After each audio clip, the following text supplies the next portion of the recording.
네, 시작하겠습니다. 네, 제가 발표할 논문은, 제목은 Current Time Series Anomaly Detection Benchmarks All Flawed라는 논문이고, 이 논문과 다른 논문을 선택했는데, 일단 이번 발표의 목적은 타임 시리즈 데이터에 대한 이해를 좀 높이고, 현재 이 논문이 지금 지금 사용하고 있는 공개된 타임 시리즈 어노멀리 디텍션 데이터 벤치마크들이 전부 단점이 결함이 많아서 사용할 수 없는 수준이다 라고 주장을 하는 논문이에요. 그래서 논문 선택도 그거에 맞게 했고, 그래서 한번 살펴보겠습니다. 안 됩니다. 그래서 목차를 보면은 일단 위에 있는 Unsupervised Real-Time Anomaly Detection for Streaming Data, 저 논문은 일단 데이터에 대한 얘기만 하는 논문은 아니에요. 저기서 벤치마크 오픈 소스 데이터 셋이 저 논문에서 공개된 게 있어가지고 그게 많이 이제 다른 논문에서도 많이 활용되고 있고, 일단 시계열 탐지를 이상 탐지를 하는 방법론 자체를 제안하는 논문이긴 한데, 일단 이번 발표에서는 그쪽 부분은 다루지 않고요. 일단 데이터를 어떤 목적으로 어떻게 공개를 했는지, 그리고 어떻게 쓰이고 있는지만 다루고 넘어가겠습니다. 그리고 두 번째 논문이 제가 이번에 중점적으로 보고자 하는 논문인데, 방금 아까 말씀드렸던 것처럼 지금 타임 시리즈 데이터가 어떤 문제가 있는지, 그리고 어떻게 개선할 수 있는지에 대해 얘기하고 있는 논문입니다. 그래서 이번 발표에는 이상 탐지에 대한 모델이나 그런 얘기는 없고요. 그래서 그 데이터 자체, 어떤 데이터가 쓰이고 있고 어떤 데이터가 쓰여야 되는지 그런 얘기만 해보겠습니다. 그래서 첫 번째 논문에 대한 얘기를 하면은, 일단 아까 말씀드렸던 것처럼 이 논문은 방법론을 제안하는 논문이긴 해요. 그래서 HTM이라는 모델을 제안하는 논문인데, 이번 발표에서는 그 부분은 다루지 않고요. 저기 컨트리뷰션 첫 번째 줄에 보면은 이상치가 라벨된 시계열 데이터인 누멘타 어노멀리 벤치마크 데이터셋, 시계열 데이터를 연구하다 보면 꼭 보게 되는 데이터셋, 굉장히 많이 쓰이는 데이터셋인데, 이 논문에서 이 데이터셋을 공개를 했고요. 그래서 참 이 논문이 이 데이터셋에서 기여가 많아가지고 많이 활용되고 있는데, 더 자세히 살펴보면은 이제 데이터셋을 공개한 목적은 라벨링이 되어 있는 실제 스트리밍 데이터셋을 제공을 하고자 했고, 또 이렇게 공개된 데이터셋이 많지 않은 환경이었어요. 야후 같은, 이게 2017년에 나온 논문인데, 그때 당시만 해도 지금보다 더 데이터가 부족한 상황에서 이렇게 개방된 데이터를 제공을 했고요. 그래서 구성을 보면은 여러 도메인에서 이루어진 많은 데이터, 이렇게 밑에 보는 것처럼 택시 수요 데이터도 있고, 네트워크 그런 트래픽 데이터도 있고, 그렇게 다양한 데이터에 58개의 시계열 데이터, 그리고 총 36만 개의 데이터 포인트가 포함되어 있고, 모든 데이터에는 이상치가 이렇게 라벨이 되어 있습니다. 그래서 이 데이터의 목적은 이거를 활용해가지고 실시간 스트리밍으로 이제 이상을 탐지하는 모델을 이 데이터셋을 이용해서 만들면 좋을 것 같다. 그래서 이 논문은 일단 제가 이 논문에서 하고 싶은 얘기는 이번에는 여기까지고, 그래서 누멘타 어노멀리 벤치마크 데이터셋, 이런 데이터셋이 있다, 이렇게 제안됐고 어떻게 쓰이고 있었다, 이 정도만 알고 넘어가면 될 것 같습니다. 그래서 이 두 번째 논문이 제가 진짜 얘기를 하고 싶은 논문인데, 일단 이 논문의 모티베이션부터 살펴보면은, 최근에 이상 탐지에 대한 관심이 많이 증가하고 있죠. 딥러닝이나 여러 언슈퍼바이즈드 비지도 학습에 대한 많은 방법이 나오고 있어가지고 같이 이런 시계열 이상 탐지에 대한 관심도 증가하고 있고, 보면은 아까 방금 전에 말씀드렸던 누멘타 데이터셋을 포함해서 야후, 나사, 옴니 등의 공개된 벤치마크 시계열 데이터셋을 활용하고 있습니다. 그래서 실제로 이 시계열 이상 탐지 논문을 살펴보면은 보통 여기서 크게 벗어나지 않아요. 이 데이터셋 4개가 거의 전부라고 보시면 되고, 이 밖에는 비공개된 데이터셋들을 사용하긴 하는데, 비공개된 데이터셋은 진짜 아무런 정보가 주어지지 않기 때문에 저희는 알 수가 없죠, 데이터셋에 대해서. 그리고 거의 모델 간의 비교도 불가능한 상황이고, 그래서 그거는 제쳐두고 일단 공개된 데이터셋들은 심각한 결함을 지니고 있다. 그래서 이 논문이 좀 되게 공격적으로 쓰인 논문인 것 같아요. 그래서 논문의 말을, 이게 좀 약하게 말한 건데 논문에는 더 강하게 쓰여 있어요. 이 논문에서는 그래서 현재 이러한 데이터들을 활용해서 진행된 연구들이 신뢰성이 없으며 시계열 이상 탐지 자체가 지금은 환상에 가깝다, 발전 사항을 알 수 없다 라고 주장을 하고 있습니다. 그래서 밑에는 여기서 말하고 있는 야후 벤치마크 데이터셋 이런 식으로 생겼고, NAB 데이터셋은 이런 식으로 생겼습니다. 그래서 이 논문에서 간단한 예를 이렇게 들고 있는 게 있는데, 논문에서는 모기를 예로 들었는데 여기서는 강아지랑 고양이로 제가 바꿨는데, 강아지랑 고양이가 이 사진 데이터가 있다고 했을 때 이 데이터가 사실은 한 줄의 코드로 분류가 된다면은 우리는 이러한 데이터를 이용해서 만들어진 연구 결과를 신뢰할 수 있냐라는 근본적인 질문을 하고 있어요. 강아지와 고양이를 한 줄의 코드로 분류는 못 하잖아요. 굉장히 복잡한 딥러닝 모델을 이용해가지고 분류를 하고 있는데, 만약에 한 줄의 코드로 가능하다면은 데이터 전체에 어이없는 결함이 있을 것이고, 따라서 이러한 데이터를 이용해서 만들어진 모델은, 그리고 만들어진 알고리즘은 우리는 유용한지 확신할 수 없다. 다시 유용성을 검증해야만 한다라고 하는 게 이 논문이 주장하는 주요 내용이에요.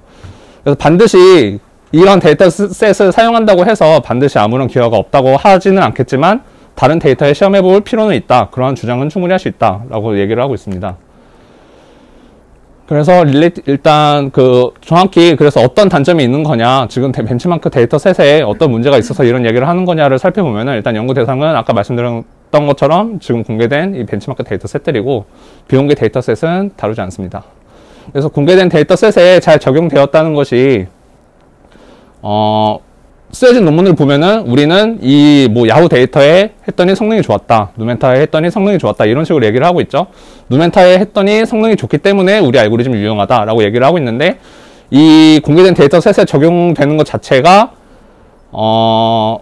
이 알고리즘이 유용하냐에 의문을 제기하는 논문입니다. 그래서 이 논문에서는 데이터셋의 문제점을 지적하고 있는데, 크게 4개를 지적하고 있어요. 트리비얼리티, 언리얼리스틱, 어노말리 텐시티, 그러니까 비현실적인 이상치의 밀도, 빈도겠죠. 그리고 미스라벨, 라벨이 아예 잘못되어 있는 경우, 그리고 런투 페일리어 바이어스라고 해가지고 런투 페일리어는 이게 이제 계속 데이터가 흐르다가 이상치가 발생하는 순간 끝나는 데이터를 의미해요. 그래서 그게 너무 많다. 인데 하나씩 더 자세히 살펴보도록 하겠습니다.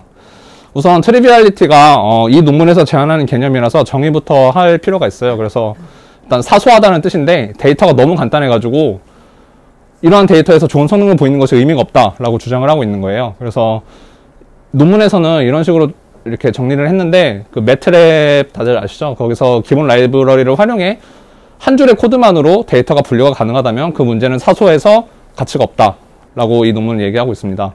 가령 이미지나 텍스트의 경우 한 줄의 코드를 해결하는 것은 불가능하잖아요. 어떠한 코드를 얼마나 잘 짜더라도.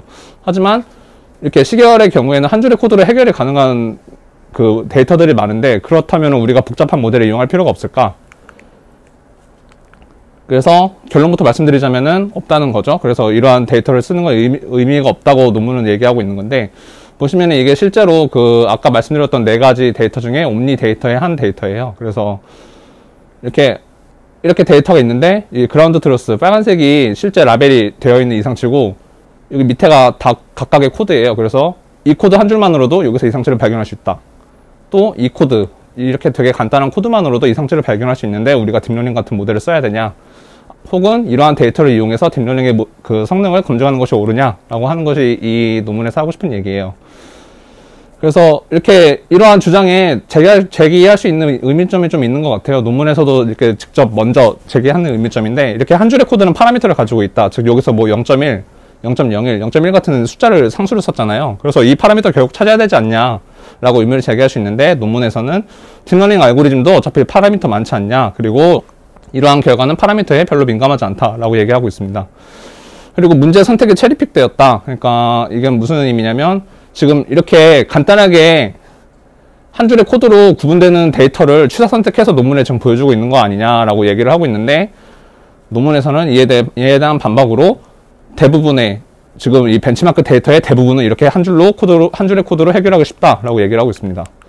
그래서 더 자세히 살펴보면은 이렇게 아까 말씀드렸던 것 중에 하나가 야후인데, 4개 중에 하나가 야후라는 데이터인데, 야후의 경우 367개의 데이터 중에 316개, 그러니까 80%가 넘는 거죠. 80%가 넘는 게 이 한 줄의 코드로 해결이 가능하다라고 얘기를 하고 있습니다.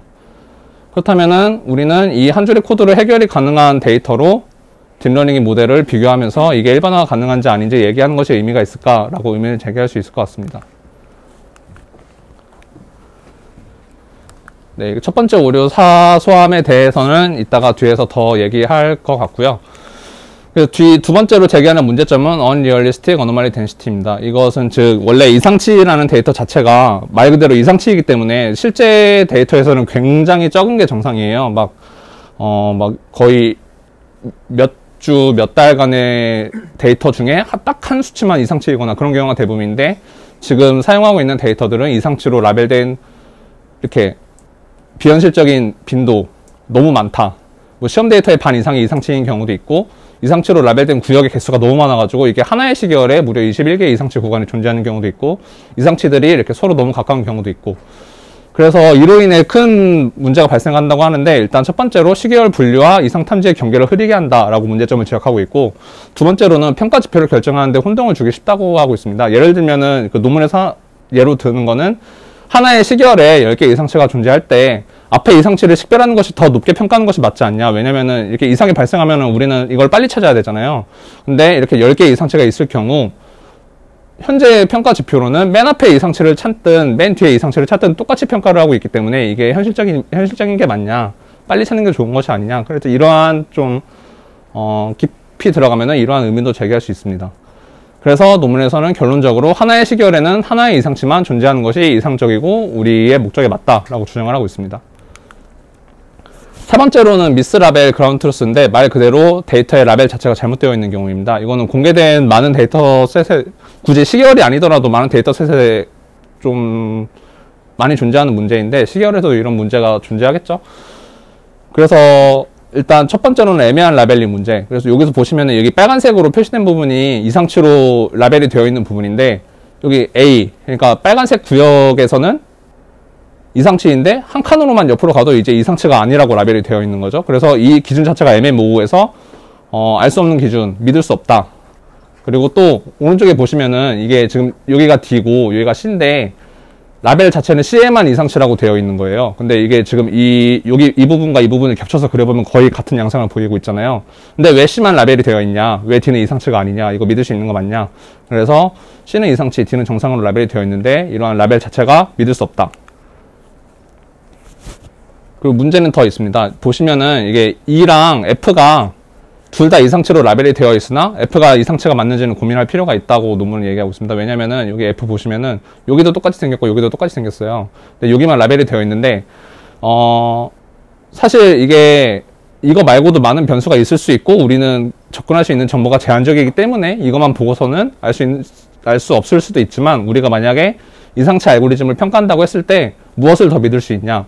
그러니까 여기만 이상으로 감지하는 알고리즘이랑 평가 자체는 여기만 지금 이상으로 감지해야 높게 평가를 받는 거잖아요. 근데 이러한 라벨을 믿고 그렇게 평가된 것을 우리가 믿을 수 있냐라는 것에는 또 의문을 제기할 수 있을 것 같아요. 실제로 현업에서는 이런 데이터가 굉장히 많잖아요. 그쵸. 실제로 사람이 수작업으로 레이블링을 다 하다 보니까 이렇게 잘못 표시된 경우가 굉장히 많은데, 저도 이 부분을 읽으면서 이게 이 데이터셋 뿐만 아니라 현업 데이터에도 굉장히 많은 포션을 차지하고 있는 부분이다 라고 생각을 했었는데, 그러면 여기서는 이걸 해결하기 위한 방법은 따로 안 나와 있잖아요. 네, 그렇죠. 버렸죠. 그러니까 이 데이터셋은 뭐 사용하면 안 된다, 뭐 폐기해야 된다, 그래서 네. 뭐 새로운 데이터셋을 뭐 공개한다 해가지고 소개를 하는 부분이 이어지는데, 그러면 이 발표자님이 생각하셨을 때 이런 데이터는 뭐 공개 데이터의 경우에는 뭐 버려도 되지만 현업 데이터의 경우에는 어떻게 처리를 해야 올바르게 처리할 수 있을까요? 제 생각에는 현업 데이터를 연구하는 사람 입장에서는 그거를 처리할 수 있는 방법은 없을 것 같아요. 그냥 애초에 데이터를 만들 때 라벨이 정교하게 라벨링을 하고 잘 만든, 원래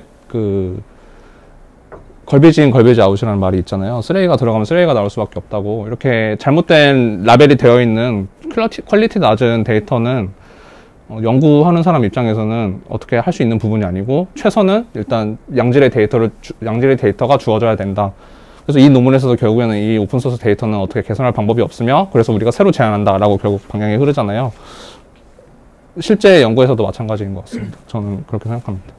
저 라벨 할 때 보통 진동 데이터는 단순히 시각을 보는 거잖아요. 그래서 주파수 분석을 하거나 그런 경우도 있다고 하는데, 네. 그렇게 해서 미스 라벨된 걸 알고 보니까 잘 라벨된 거로 보는 경우는 있지 않나요? 그쵸. 그러면 오히려 전처리를 할 때 전 웨이블리 이런 걸 하거나 웹티 해가지고 좀 더 좋게 보는 방식을 하거나 오토인코더로 조금 안 좋은 것 빼고 데이터를 활용하는 방법을 많이 쓰는 것 같은데 PH 쪽에서는 혹시 그렇게도 많이 하는지 그게 맞는 건지 그럼 미스 라벨이 안 나고 알고 보니까 잘 라벨 된 것 같은 그렇게 될 수 있을 것 같은데 그러니까 지금 뭐 이렇게 제시된 데이터에 대해서 말씀하시는 건가요? 네, 그런 거나 그전 슬라이드에서도 네, 저 CD 같은 거 A랑 B는 사실 그렇다고 볼 수 있을 텐데 C랑 D는 주파수 분석하거나 그렇게 하면 네, 이게 사실 그러니까 제가 발표할 때도 말씀드린 부분인데 이게 저희가 접근할 수 있는 정보는 제한적이잖아요. 오픈마크 그러니까 오픈된 벤치마크 데이터 셋에 주어진 정보는 이 정도가 전부이고 우리는 이걸만 보고 판단을 해야 되는데 그래서 그 논문 저자가 그래서 하는 말은 결국 이거인 것 같아요. 제 생각에는 이렇게 지금 겹쳐진 데이터에서 C만 이상치로 감지하고 D는 감지하지 못하는 모델을 믿을 것이냐 아니면 둘 다 이상치로 감지할 수 있는 모델이 우리가 더 믿을 수 있냐 결국에는 이 얘기인 것 같아서 결국에는 우리가 접근할 수 있는 정보는 제한적이고 제한적인 정보만 주어질 거면은 그것만 이용해서 이상치 모델을 잘 학습할 수 있는 모델을 만들어야 되죠. 이상치를 발견할 수 있는 모델을 잘 학습시킬 수 있는 데이터를 제공하는 게 맞지 않냐라고 논문의 저자는 얘기를 하고 있는 것 같아요. 그럼 이상치 이런 데서는 데이터 전처리 없이 그냥 모든 다 쓸 수 있는 이런 알고리즘을 원하는 게 이쪽 분야에서 그거 가장 좋아하는 거. 저는 그렇게 생각을 해요. 일단은 엔드-투-엔드 프레임워크로 현재 연구 동향을 봐도 그렇고 대부분 그냥 데이터 넣으면은 바로 이렇게 결과만 나오는 전처리 따로 없이 그냥 인풋 넣으면은 결과가 나오는 그런 거를 원하고 있거든요. 사실 근데 말씀하신 게 뒤에 얘기가 나오긴 해요. 그 불변성 그러니까 통계적 불변성을 고려를 해서 하는 게 좋다. 뭐 웨이블렛이나 뭐 노이즈를 넣든가 아니면 워프 DTW 같은 방법을 써가지고 전처리를 하든가 해서 하는 방법을 우리가 더 신경 쓸 필요가 있다라고 여기서 논문에서도 얘기를 하긴 해요. 네. 네, 그럼 발표 더 계속하겠습니다. 그리고 또 논문에서 제기하는 문제는 이렇게 이유 없이 좁은 구역만이 이상치로 라벨됨. 그래서 실제 데이터에서는 이렇게 나눠져가지고 뚝뚝 끊어진 상태로 이상치로 라벨을 하고 있는데 이거 전부 이상치 아니냐. 왜냐면 이렇게 계속해서 이게 수십 번씩 반복되는 사이클이 있다가 갑자기 여기서부터 이렇게 변하게 되는데 예를 들면은 차가 뭐 빠르게 움직이다가 뒤집어진 상황을 가정을 해보면은 이거 뒤에 있는 거 전부 이상치 아니냐. 이렇게 하는 게 이렇게 라벨이 되어 있는 게 합리적이냐라고 논문의 저자는 얘기를 하고 있습니다. 그리고 이거의 경우에는 뉴욕의 그 택시 수요 시계열 데이터인데 이것도 NAB 데이터셋에서 나온 건데 실제로는 데이터에서는 이렇게 빨간색만 라벨이 되어 있어요. 빨간색 라벨이 되어 있는데 이렇게 긴 데이터 1년간의 데이터 중에 1년이 반년이 아니죠? 네, 반년이네요. 반년간의 데이터 중에 특이한 택시 수요가 발생한 날이 이거 5개밖에 없겠냐, 더 많이 존재하지 않냐. 그리고 실제로도 이상치 탐지 모델을 해보면은 이렇게 많은 이상치를 감지해낼 수 있는데 라벨이 이렇게 5개만 되어 있기 때문에 이거 5개만 찾아내는 알고리즘이 지금 더 높게 평가받는 상황인 거죠. 이걸 다 찾으면 오히려 false 네거티브로 이렇게 점수를 낮게 받고 있는 상황이기 때문에 라벨이 문제가 있다. 너무 주관적이다. 이런 얘기를 하고 있습니다. 그리고 마지막으로 또 라벨이 어떤 경우가 잘못되어 있냐면 여기는 라벨이 되어 있는데 여기는 왜 라벨 안 되어 있냐, 이거 어노말리 아니냐. 그래서 아까 방금 말씀드렸던 것 같은 맥락으로 데이터를 통해 알 수 없는 이유로 이렇게 라벨이 될 가능성이 있다. 실제로 이것만 이상치일 수는 있는데 맨 위의 경우만 이상치로 탐지해내는 알고리즘과 세 경우로 모두 탐지해내는 알고리즘 중 우리는 무엇이 더 성능 좋은 알고리즘인지 이견의 여지가 있을 수 있다 라고 논문의 저자는 얘기하고 있습니다. 그래서 실제로 제가 드리고 싶은 말도 그건데 여기서 이렇게 라벨이 잘못되어 있다고 하는 경우에도 실제로는 라벨이 잘 되어 있는 경우가 있을 수 있어요. 근데 논문에서 하고 싶은 얘기는 아니다. 우리가 연구를 하기 위해서는 이런 라벨은 이렇게 애매모호한 라벨링은 최대한 지양해야 된다. 우리가 접근할 수 없는 정보로 인해서 이렇게 라벨이 되어 있는 경우는 오픈된 벤치마크로 쓸 수 없다 라고 논문은 얘기를 합니다.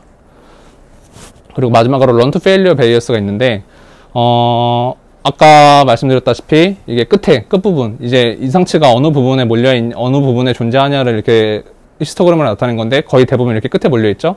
그래서 이처럼 평양된 데이터를 학습하는 경우 알고리즘 역시 편향될 수 있다 라고 얘기를 하고 있습니다. 그래서 논문에서는 이렇게 지적만 하고 끝나는 것이 아니라 아예 새로운 데이터셋을 제안을 합니다. 이거 논문 보시면은 실제로 지금 받을 수 있고요. 공개된 지 작년 말쯤에 공개된 것 같아요. 그래서 아직 이 데이터를 사용한 논문은 많이 없는 걸로 알고 있는데 직접 보니까 괜찮은 것 같아요. 저도 지금 뭐 삼성 프로젝트나 제 쪽 이상치 쪽을 연구하고 싶기 때문에 아마 이 데이터셋을 활용하게 될 것 같고요. 그래서 새로운 데이터셋에도 일부 데이터는 트리비얼리티 문제, 사소한 문제라고 했죠. 너무 쉬운 거? 그럼 문제 존재하긴 하는데 논문에서는 이제 해결이 쉬운 문제에서부터 어려운 문제까지 넓은 범위의 데이터를 포함하고자 했으며 실제 데이터에도 한 줄의 코드로 해결이 간단한 문제가 많이 존재한다 라고 얘기를 합니다. 그래서 다양한 도메인으로 이루어진 250개의 시계열 데이터로 구성이 되어 있습니다. 그래서 이 논문은 그래서 데이터가 어떻게 생겼냐 보시면은 뭐 처음 2500의 데이터 포인터들은 학습을 위해 설계되었고 이상치는 여기만 존재하는 거죠. 그래서 이거는 뭐 신전도 데이터이기 때문에 이상치가 좀 이렇게 사소해 보일 수 있는데 굉장히 치명적인 이상이다. 그래서 우리 데이터 이렇게 생겼다라고 얘기하고 있는 겁니다. 두 번째로는 이제 인공 데이터도 있어요. 신세틱 데이터도 여기 논문에서 제작을 했는데 신세틱 데이터라고 하면 네, 인공 데이터인데 인공 데이터 그 합성한 데이터인데 실제로는 이 절름발이 증상을 앓고 있는 개인의 데이터를 활용을 해서 이렇게 정른발이면은 이제 왼발 데이터랑 오른발 데이터가 다를 거잖아요. 걸음걸이가. 근데 거기서 이제 오른발 데이터에 한 사이클만 왼발의 데이터로 대체를 해서 이걸 찾으라고 하는 겁니다.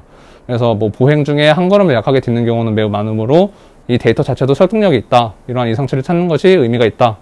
라고 얘기를 합니다. 저 질문 네.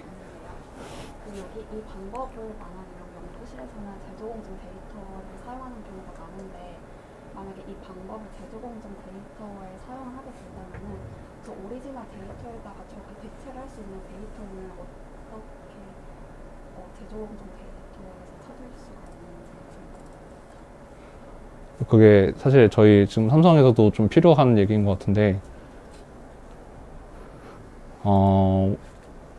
그건 도메인에 따라 근데 되게 다른 것 같아요. 도메인에 실제로 그런 이상 데이터, 예를 들어 여기서는 지금 절름발이 환자의 데이터를 활용해서 이걸 이렇게 대체하는 방법, 이 왼발의 데이터로 대체하는 방법을 사용을 했는데 도메인이나 뭐 실제로 그 이상 데이터가 존재하는지 아닌지도 모르고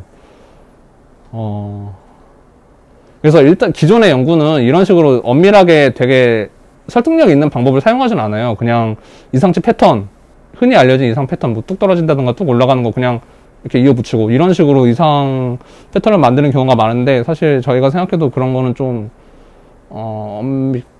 설득력이 부족할 수 있죠. 그래서 그런 부분은 실제 도메인을 보고 존재하는 데이터로 보고 판단을 잘 해야 될 것 같아요. 정답이 없는 문제인 것 같아요. 네. 그래서 이러한 데이터를 만들었다. 이렇게 설득력 있게 만들었으니까 우리 거 많이 써달라 라고 하는 얘기입니다. 그래서 학계의 제안을 마지막으로 하고 논문이 끝이 나는데 현재 쓰이는 이렇게 5개 제안을 하고 있어요. 5개 제안이라기보다는 사실 학계 비판에 가까운 내용이 마지막에 들어가 있더라고요. 그래서 뭐 현재 쓰이는 벤치마크 데이터셋들 결함 너무 많으니까 이제 쓰지 말자. 여기서는 이렇게만 써 있는데 논문에는 여태까지 이 데이터셋을 활용한 논문들 전부 다시 검증해야 된다 이런 식으로까지 써 있어요. 그래서 되게 좀 적극적으로 얘기를 하고 있고, 그리고 이제 아까 말씀하신 뭐 웨이블렛 같은 거 말씀하셨잖아요. 전처리 부분. 그런 부분 여기서도 얘기를 하고 있는 건데 이상탐지 분야에서 저자들이 자기 논문에 알고리즘이 정확히 어떤 상황에서 뭐 노이즈가 있는 데이터에 써야 되는지 아니면 뭐 통계적 불변량이 어떤 데이터에 써야 되는지를 언급을 안 하고 있는데 그 부분에 대한 논의가 더 활발하게 필요하다라고 얘기를 하고 있고요. 그리고 세 번째로 이상치 탐지의 비주얼라이즈, 그러니까 시각화를 왜 이렇게 안 하냐. 지금 우리가 지적한 문제들도 시각화 한 번만 해봤으면 다 알 수 있는 문제인데 아무도 지적하지 않지 않았냐. 그래서 시각화 적극적으로 해서 눈으로 봐야 된다. 왜냐면 이상치 탐지 자체가 이렇게 이상치 그래프를 실제로 눈으로 보고 이상을 감지할 수 있냐 없냐에 좀 본질적으로는 그런 문제이기 때문에 실제 연구에서도 시각화 적극적으로 해서 보자 라는 얘기를 하고 있고요. 그리고 뭐 평가 지표에도 문제가, 보통 F1 스코어 같은 거 많이 쓰고 있는데 그런 지표 자체에도 설득력이 부족할 수 있다라고 얘기를 하고 있고, 또 마지막으로 무조건 딥러닝이 최고는 아니다, 뭐 이런 좀 형식적인 얘기하면서 논문을 끝을 맺고 있습니다. 그래서 제가 생각한 이 논문이, 사실 제가 지금 발표한 내용은 논문에서 주장하는 내용이고 100% 동의하지는 않는 부분이 있어요. 예를 들면 이 트리비얼리티, 사소함 같은 경우에는 한 줄의 코드로 해결이 된다고는 하는데 결국은 사람이 일일이 다 본 거거든요. 한 줄을, 데이터 하나하나를. 그래서 뭐 파라미터의 경우 브루트 포스를 통해, 즉 최적의 결과를 보여주는 것도 사용했다는데 이것도 결국에는 사람이 다 일일이 다 넣어봤다는 얘기랑 다를 바가 없고, 최근에 논문들을 보면은 이렇게 엔드-투-엔드 프레임워크로 그냥 데이터 넣으면 이렇게 결과 나오는 그런 모델들을 많이 연구를 하고 있는데, 이렇게 시계열 데이터 하나하나 보면서 한 줄의 코드 하나하나 짜가지고 된다고 해서 그게 뭐 지금의 연구가 무의미하다는 소리냐 라는 것에는 저는 아니다라는 답이 더 설득력이 있다고 생각을 하고요. 그리고 논문에서는 딱 하나의 시계열에는 하나의 이상치만 존재를 하도록 데이터를 만들었어요. 근데 실제 상황에서는 이상치가 언제 어디서, 그리고 얼마나 어떤 빈도로 발생할지 모르므로 이렇게 하나의 시계열에 하나의 데이터가 존재한다는 것 자체가 편향으로 작용할 수 있다고 생각을 합니다. 네, 발표 여기까지 하겠습니다. 질문 있으시면 질문 해주세요.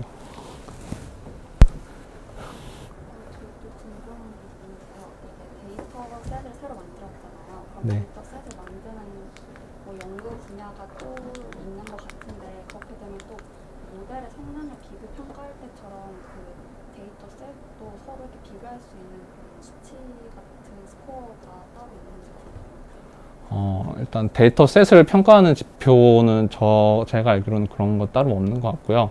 근데 일단은 이 데이터 셋을 공개하면서 데이터 셋의 설득력 자체를 부여하기 위한 논문이라고, 이 논문 자체가 그런 논문이라고 저는 생각을 해서 이런 식으로 뭐 논문을 읽거나 아니면은 실제 이후에 연구자들의 평가를 보는 수밖에 없다고 생각을 합니다.